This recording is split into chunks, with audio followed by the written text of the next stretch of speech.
As a continuation of the previous chapter, this chapter introduces Emperor Dione Severus, the leader of the Ushif Empire, who has two wives. Diana Quizel was his first wife, but she has passed away. His second wife is Cassandra Nepellus, who is also known as a prominent judge in the empire. Dione Severus's first wife had two daughters, while his second wife had two sons. However, Aris Severus, the fifth daughter, was born from Dione's concubine from the village. People treated her like a farmer's daughter because of her mixed blood, but she didn't care about other people's opinions of her. She carried out her duties as part of the Imperial family and educated herself more than anyone else. However, she was framed with treason charges by those who hated her, then was expelled from the Empire and the Imperial family. Rumor said that she died alone due to a disease on an island. That's why people call her the tragic princess. If she wasn't greedy, she could live happily. It would be better if she lived without ambition. Kairam was confused by Kayan's story about Princess Arin in her previous life. Karam asked Kayan, "Isn't that what your father always said in your past life?" Kayan, who was casually fighting the monster, answered Karam's question. "No, that's Imperial politics." In the midst of their conversation, Kayan still managed to cut off the snail monster's horn without looking at the monster. The extraordinary power of Emperor Dione, with high-level magical skills, a magical radiance like a lightning bolt, split the body of the snail monster in the blink of an eye. Kayan was amazed by Emperor Dione. His strength was able to defeat the large snail monster all by himself. With his holy lighting technique, Dione Severus is like a lightning man who radiates light in his eyes. Dione Severus's power is unstoppable. His lightning-fast movements can easily penetrate the body of the snail monster. Understandably, Emperor Dione is famous as an 8-star magic user. If he wasn't the emperor now, he would have been the head of the Mage Association. Kayan is very confident that the mid-level demonic beast faced by the emperor now is no match for him at all. Then, after finishing fighting the demonic beasts, Emperor Dione and the Duke rest in the tent while having a casual conversation. The Emperor really enjoys the drink served by the Duke, even though it's only the Emperor who drinks because the Duke doesn't drink alcohol while on the battlefield. The Emperor's face becomes serious when he asks the Duke about the current situation in the Empire. Because in the Ushif Empire region, there has been a surge in the number of noble murders recently, and this event triggers a lot of worries. The Duke, who is suspicious of the murder, asks if there is a certain pattern to this murder. Then the Emperor added that all the nobles who were killed were corrupt officials, and besides that, black fog also appeared in all places where the murder occurred. The Duke, who heard the explanation from the Emperor, began to think about who was the mastermind behind the murder. The Duke then explained to the Emperor, "Yesterday I also found some traces here. It seems that the followers of Black Fog have started moving again." The Emperor seemed calmer and asked the Duke to investigate further. The Emperor appreciates the Duke's efforts in dealing with his enemies, but the Emperor cannot stand by if there is something that makes his people suffer. However, in the conversation they had at a table in the Duke's rest tent, there was one thing that worried the Emperor the most. Some nobles began to slander Princess Arin as the source of the current problem. The Duke was very surprised to hear the Emperor's words. Then he asked, "Do you mean there are people who are trying to link Princess Arin to these events?" Then the Emperor explained again to the Duke, "I have suppressed all of it by considering it as mere nonsense, but it seems there is a group that wants to take advantage of her. Allow me to make a request to you as a friend, not as an emperor. If it turns out I die before you, please take good care of that child, Princess Arin." That was Emperor Dione's request to the Duke to always take care of Princess Arin. With his head bowed and his right hand on his chest, the Duke wholeheartedly promised to fulfill his duties to the Emperor to the end. The night atmosphere at the camp, located in a valley between high hills, was hit by a very heavy rain. Inside Kayan's rest tent, Emily was so angry at Kayan after hearing Kayan's story that she did not escort Princess Arin to the camp. Emily doesn't want her master to act like that towards Princess Arin. With Kayan's attitude like that, Kayan might not get married. Kayan, who was already ready with his robe and wanted to open the curtain of his tent, asked Emily to take care of everything. Emily asked Kyan, "Do you want to train again, even though it's raining heavily outside?" Kyan didn't want Emily to worry about him, and asked Emily to go to sleep first and not to disturb him. When Kyan opened the tent curtain, he saw Princess Aren, who was wearing her rain robe, already standing in front of Kyan's tent. Soaking wet, Princess Aren entered Kyan's tent and asked where Kyan was going, and asked Kyan for a private conversation. Princess Aren looked around the room in Kyan's tent and asked, "How long have you been in this camp?" Kyan immediately answered, "I've been in this camp for a month." And Kyan asked back, "What is your purpose in seeing me?" Princess Aren, who was blushing, apologized for coming suddenly without notifying Kyan in advance. Kyan didn't mind Princess Aren's sudden arrival, and Kyan also apologized for being rude to Princess Aren. Princess Aren was very happy because Kyan had admitted his mistake and felt that Kyan had acted like a gentleman. Princess Aren acknowledged that many people recognize Kyan as being very great and very mature. Kyan, who was quietly listening to Princess Aren speak, suspected that Princess Aren had a dual personality. Then Princess Aren invited Kyan to be friends when entering the academy later. But Kyan firmly rejected Princess Aren's invitation. Kyan also told Princess Aren that he couldn't help Princess Aren at the academy later. Princess Aren was shocked to hear Kyan's words. Then Kyan added, "If you mean to come to my tent to get closer, I ask you to just leave." Princess Aren was very sad to hear Kyan's statement, even though she just wanted to improve their relationship. Then, with a sharp gaze and tears streaming down her cheeks, Princess Aren asked, "Do you think I'm just a shell of a princess?"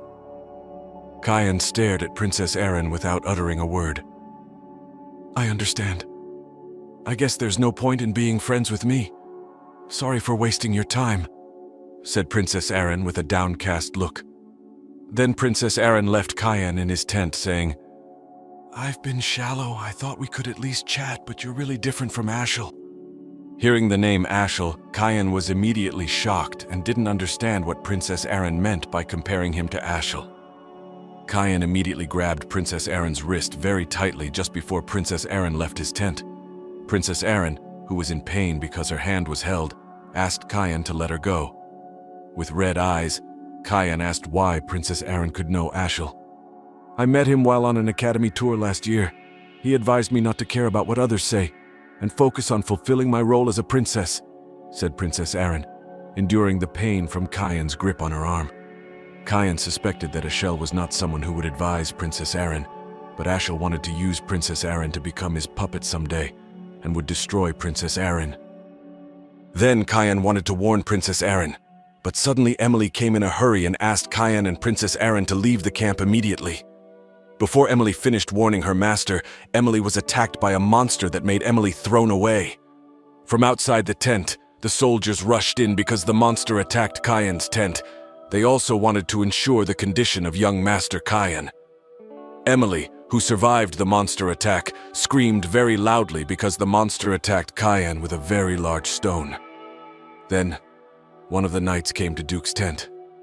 Coincidentally, the Emperor was also still in Duke's tent. The knight informed that a high-ranking demon creature suddenly attacked the rear camp near the border. He also informed that the princess happened to be there. Hearing this, the Emperor immediately rose from his seat and ordered the knight to deploy all troops to go there and ensure the safety of Princess Aren. Then, the Emperor paused for a moment. He didn't expect Princess Aren to be there and wondered who she met. In the rear camp, 2 giant ogres carrying large axes were seen destroying tents that blocked their way with just one swing. Behind a large rock, Kyan, along with Princess Aren and Emily and 2 knights, hid. They observed the movement of the giant ogre and also the dead worms from a distance. Kyan felt something strange because those creatures should be in a deeper valley. But why did they suddenly appear in the rear camp? Kyan was very sure that something had changed. Kyan, who was just silent while observing, felt that if the creature came out and attacked the camp because of his actions. Emily then called Kyan. Emily thought Kyan had been killed by the monster earlier. Then, crying sobbingly, Emily promised not to part and always be near Kyan to guard him. When the monster attacked Kyan's tent, a large stone blow that started from above Kyan's tent, Kyan swiftly hugged Princess Aren to avoid the attack. Because in his previous life, Kyan had killed the Demon King, and it was impossible for Kyan to die just like that because of a normal monster attack. When Kyan and Emily were talking, they were interrupted by Princess Aren. Kyan and Emily immediately turned towards Princess Aren, because in a situation like this, Princess Aren was worried about the knight guarding her. Then, Emily calmed Princess Aren by saying that the knights were very strong. Unable to bear the guilt, Princess Aren cried and felt that all of this came from her. This incident would not have happened if Princess Aren had not come to the camp, and the knight guarding Princess Aren became a victim of the monster. Because they didn't want Princess Aren to be filled with guilt, the knight who was with Princess Aren tried to calm her down, then said that they were fine because it was appropriate for the knights to protect Princess Aren from all kinds of dangers that threatened her safety. With a wide smile, the other knight agreed with his friend's words and said that they were ready to die to protect Princess Aren. Then Kyan shouted loudly at the knight who was talking to Princess Aren to immediately get out of the way. From behind the knight, a very large hand was seen. The knight no longer had time to move and he felt a very large figure approaching him. The knight was immediately grabbed by the giant ogre. With a strong grip, the knight's body was immediately crushed with one grip. Swiftly, Kyan immediately moved quickly in front of Princess Aren to anticipate the giant attacking Princess Aren and asked Princess Aren to retreat to the back to find a safer place. Seeing Kyan, the giant immediately growled because Kyan was the one they were looking for in that place. The giant who was holding the knight immediately threw him because the giant wanted Kyan. Kyan, who already knew that the demonic beasts were looking for him, tried to divert the giant's attention and ordered Emily to take Princess Aren away from there. The giant then picked up a large stone and intended to throw it at Kyan. Kyan very quickly slashed at the giant, but Kyan only used a regular sword, not a demonic sword. When Kyan slashed the giant's body, he wondered why all the advanced rank demonic beasts were attracted to him, and he felt as if they smelled his blood. Then Khyrum immediately explained to Kyan, if Kyan has already drunk so much demonic beast blood to become stronger, that's why Kyan's smell is like the smell of a demonic beast. It would be strange if the demonic beasts did not target Kyan. Hearing the explanation from Khyrum, Kyan immediately got angry because Khyrum had known this from the beginning and did not tell him earlier. Khyrum did not feel guilty because he had always wanted Kyan's body. Without further ado, Kyan quickly grabbed Khyrum's body and Khyrum turned into a sword. Kyan, using the demonic sword Khyrum, attacked the giant. Very quickly, the giant's hand was cut off. The giant groaned in pain, and not long after that, the giant fell. But that was just one of the many demonic beasts attacking the camp. Kyan, who had made sure there was no one around him, wanted to immediately exterminate the demonic beasts along with Khyrum, because they were already impatient to drink demonic beast blood. As Kyan and Khyrum were preparing to attack the demonic beasts, suddenly a flying demonic beast came towards them. The demonic beast was a devil dragon. Then Khyrum said that the devil dragon was still a baby and it came because it smelled Kyan's scent.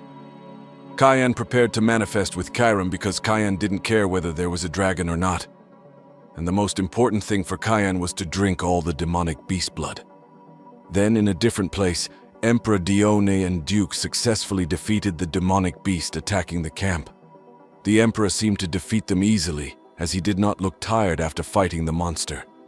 Then the Emperor turned to Duke and asked about the condition of Princess Aren and Kyan.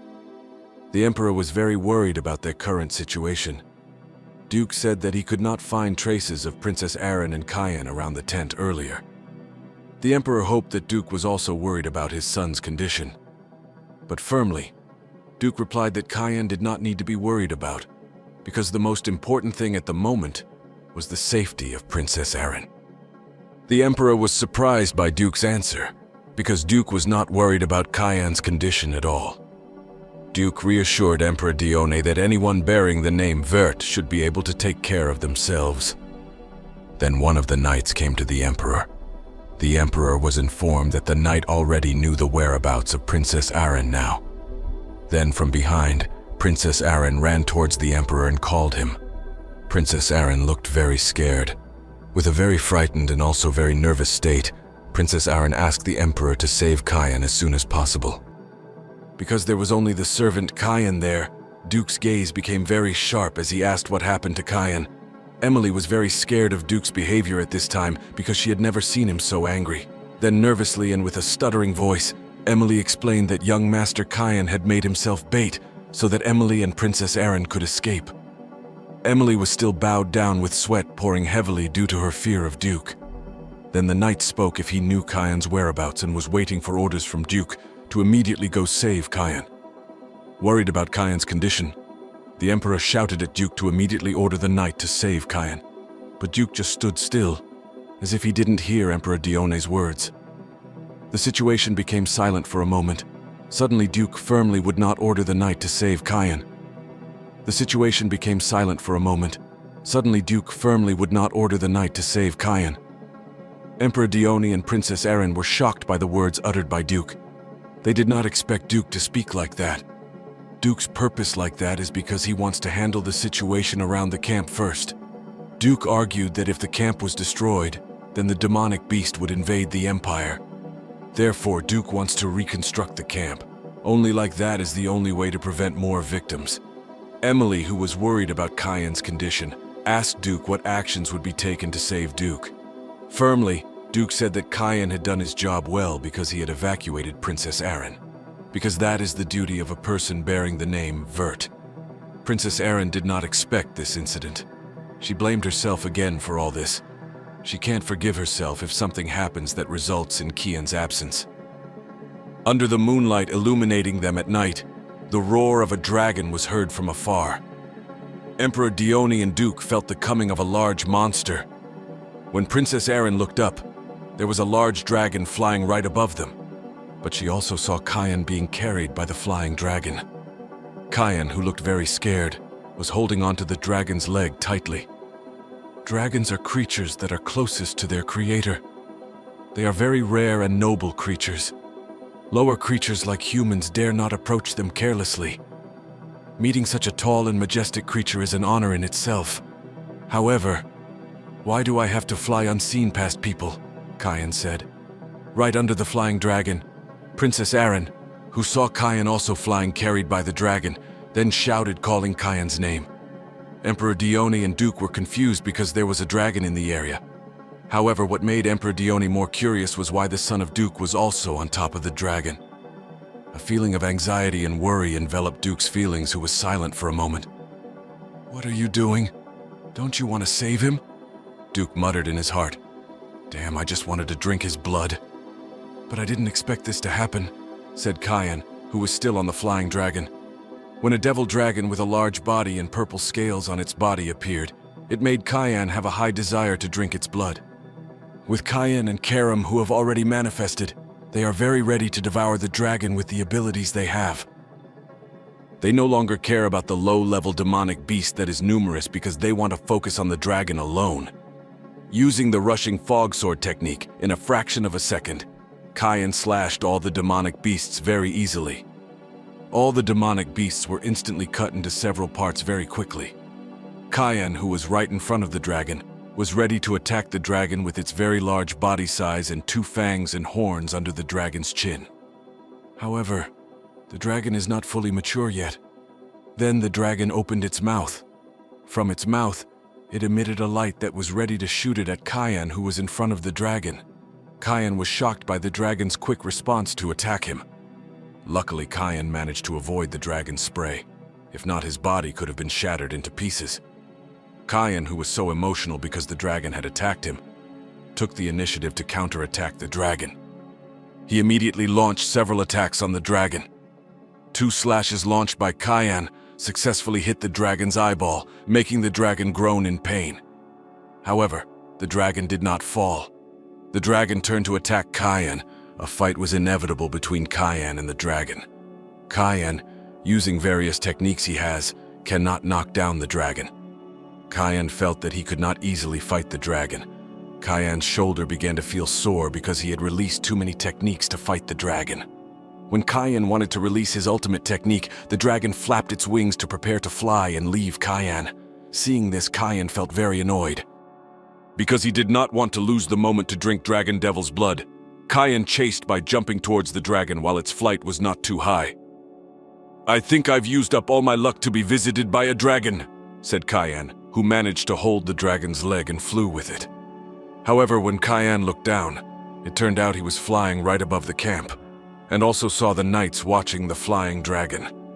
Kenne was confused about how to deal with the situation he was facing. Karam was annoyed with Kenne's action of just hugging the dragon's leg and not unsheathing his sword towards the dragon.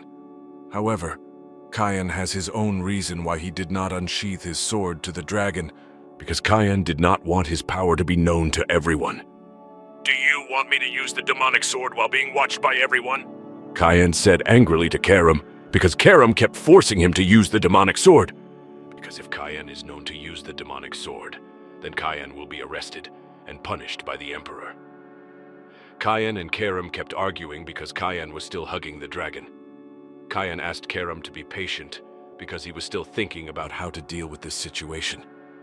From below, Duke was ready to release his advanced 8th magic to attack the dragon.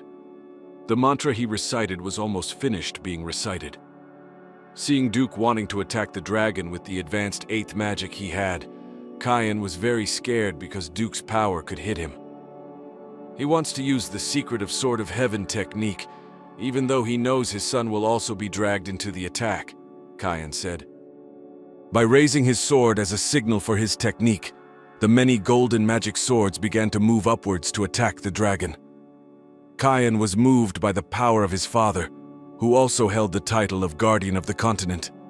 The swords turned into so much light and began to pierce upwards to attack the dragon. However, the agile dragon tried to avoid the attack.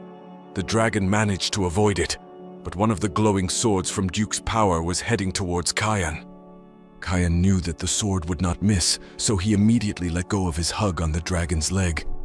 Sure enough, one of his swords pierced the dragon, causing it to be in pain. Kenne fell. He regretted missing the rare opportunity to devour that special dish. Karam was very angry with Kenne's action of passively falling without doing anything. However, if Kenne used mist, he would be burned alive. When looking down, Kenne thought of throwing himself into the river stream in the valley. He slid into the river like a large stone dropped from a very high place. In a different place from atop a high hill, a demon king and his advisor were watching a devil dragon flying from afar. He didn't expect the devil dragon to reach the valley. The demon king asked his advisor why the devil dragon could reach around the valley, and this event became a sight he rarely saw.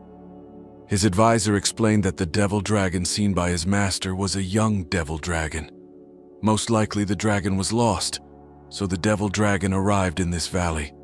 The demon king asked his advisor if there was a strong demonic beast that brought the devil dragon to the valley. His advisor informed that there were no strong demonic beasts in the valley, but what was in the valley were humans. Spontaneously, he looked towards the valley, which was a camp guarded by Duke Vert. The Demon King still didn't believe that the Devil Dragon could lose to humans because he considered humans to be weak creatures. Then, the Demon King was silent for a while because something was bothering him in his mind, and his advisor was confused about what made the Demon King like that. His advisor asked if there was something bothering his master, because the Demon King just stood still as if feeling something.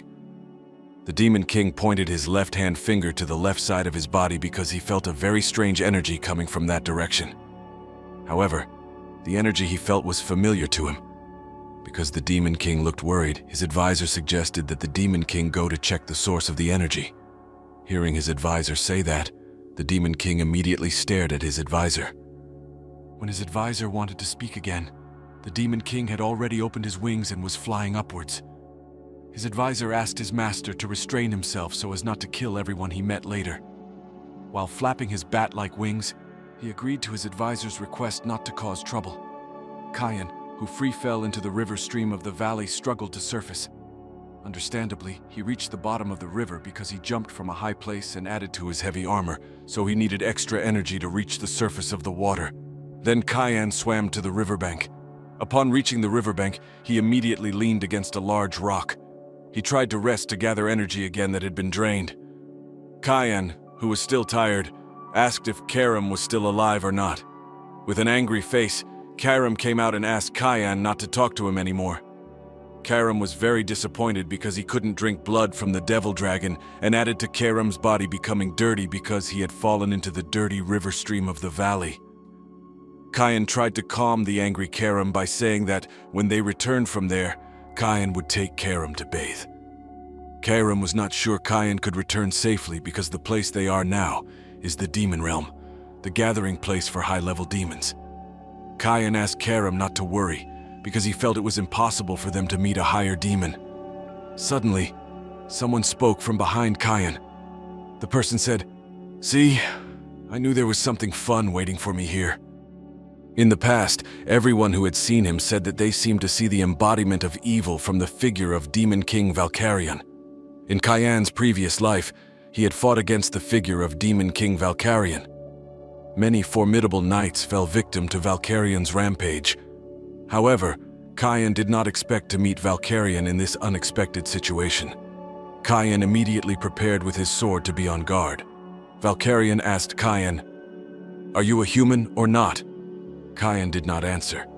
Because Kyan did not answer, Valkyrian's eyes immediately turned red. He felt Kyan wanted to fight against him.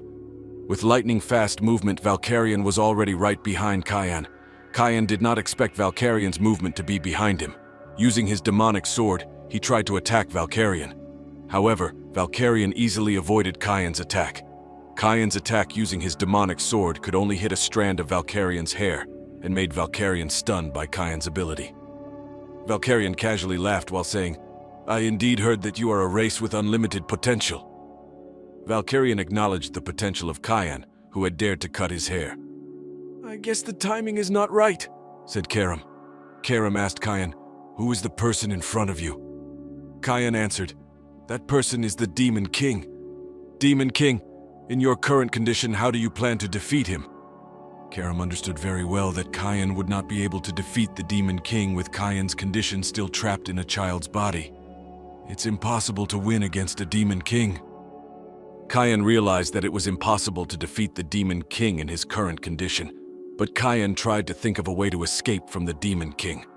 Kyan's hand holding the demonic sword immediately trembled due to the great fear. The opponent he faced was not commensurate with the power he had. In the midst of Kyan's great fear, Valkyrian asked Kyan to calm down. Kyan was immediately shocked to hear that. "Calm down. What do I want from a kid like you? Just relax," said Valkyrian. Valkyrian asked Kyan to calm down because he would not fight against Kyan, who he still considered a child. "Look, I won't do anything to you. If you're scared, I can lie down while talking to you. Even though I'm a scoundrel, I wouldn't deign to fight a child," said Valkyrian, who tried to defuse the situation because Kyan was quite tense facing him. Kyan was confused by the attitude shown by Valkyrian. Seeing Valkyrian speaking while lying on the ground, Kyan was confused as to why Valkyrian could be so relaxed. Valkyrian asked Kyan once again. He asked whether Kyan was a human or not, and why he could get to the demon realm area. With his head bowed down, Kyan answered that he was a human, and it was the river flow that brought him to the demon realm. Valkyrian then guessed that Kyan had just set foot in the demon realm. Valkyrian's curiosity was so high towards Kyan, who had a somewhat strange aura. He tried to confirm again who Kyan really was. Kyan said that he was just an ordinary human. Valkyrian's gaze turned sharp when he heard Kyan's answer saying that he was just an ordinary human, but Valkyrian felt as if Kyan knew him. Kyan firmly answered that he had never met him before. "I guess that's true. I've never seen a human either." "Of course, you've never seen me," Valkyrian casually responded, resting his head on his hands. Then Kyan asked, "Why are you here?" But in his heart, Kyan was confused by the casual attitude shown by the Demon King. It was not like the Demon King Kyan knew in his previous life. While still lying on the ground, Valkyrian answered Kyan's question. He said, "I felt a strange energy as I passed by. As a Demon King, of course, I will oversee the territory I rule." Before he finished speaking, he got up and repeated what he had just said, as if he had forgotten what he had just said. Kyan repeated the Demon King's words. "You said, of course, I will oversee the territory I rule as a Demon King." Valkyrian did not expect that Kenne was not surprised to hear that he was the demon king who ruled the demon realm. It turns out it's true. You know me from somewhere. What kind of child reacts like you? Has your mother never threatened you that the demon king will come if you misbehave? Valkyrian said angrily, like a little child. Seeing the behavior of demon king Valkyrian like that, Kenne slapped his forehead and was surprised that he was the demon king he knew. In Kenne's previous life, the figure of demon king Valkyrian was famous for his cruel nature, and the invasion of the demon king into human settlements would happen soon. But he seemed like someone who wouldn't do such a thing. If his true self is as cheerful as this, he wouldn't have the heart to kill everyone. Kenne thought hard about what caused the demon king to become so cruel. "If you are indeed the demon king, what do you want to achieve?" Kenne said, trying to confirm whether the demon king in front of him was really as good as he saw now or he was just pretending to be good. Valkyrian answered with a cynical smile. "You ask me something like that, you have a lot of guts." With his relaxed body gesture, Valkyrian said again, "Nothing. I just want my people to eat and live in peace. But if anyone dares to hinder me, I will kill them all. That's the duty of the demon king," Valkyrian said. When he said that sentence, his body gesture and facial expression became very frightening. Kenne was silent, as if he felt a very frightening power from within Valkyrian. Even for a moment I really felt it, the real evil of Valkyrian that I knew in my old life. It's being suppressed now, but some incident must have made the side of him that is restrained loose. I have to prevent that, Kenne said, still thinking about how to prevent Valkyrian from losing control someday. Then Kenne offered a deal with Valkyrian. Valkyrian was confused why Kenne wanted to offer a deal with him. "Something will soon happen to you and something that threatens your people," Kenne said, trying to tell Valkyrian about the incident that will befall him and his people in the future. Valkyrian was angry because Kenne's words didn't make sense to him. "I don't know exactly what incident it is, but I'm sure that incident will trigger a big war between humans and demons." Kenne tried to convince Valkyrian to agree to his deal. "Do you mean I will seize your territory?" Valkyrian, who was starting to look angry with Kenne, said. But Kenne still wanted to negotiate with Valkyrian to prevent a war between demons and humans. Then Kenne sincerely asked Valkyrian to promise not to start any wars no matter what happens. Valkyrian, who still didn't believe Kenne's words, but because he didn't want to argue with Kenne, made an offer to Kenne. "If I don't start a war, what will Kenne give me?" Kenne confidently answered that he would provide assistance to Valkyrian in any situation that occurs and would help with all his might. Valkyrian approached Kenne and stared deeply into Kenne's eyes. He felt as if Kenne already knew something that would happen in the future. Then Valkyrian asked what Kenne's real name was. Then Kenne answered that his name was Kenne Vert. "All right, Kenne Vert. As the owner of the demon realm, I promise not to invade your territory no matter what happens." That was the promise that came out of the mouth of Demon King Valkyrian to Kenne. Then Valkyrian opened his wings and flapped his wings to fly. Before he left Kenne, he advised Kenne, "You should also be responsible for the promise you made. After all, a deal is a deal." Kenne, who was watching Valkyrian fly, nodded his head as a sign that he agreed to the agreement made by Valkyrian. After making an agreement with Valkyrian, the knights found Kenne unconscious by the river. They were very surprised if the young master Kenne was still alive after the attack from the devil dragon. Thank you so much for watching and spending time with us today. We greatly appreciate your support and enthusiasm. Have a good rest and see you in the next episode. Keep your spirits up and don't forget to always smile. See you soon.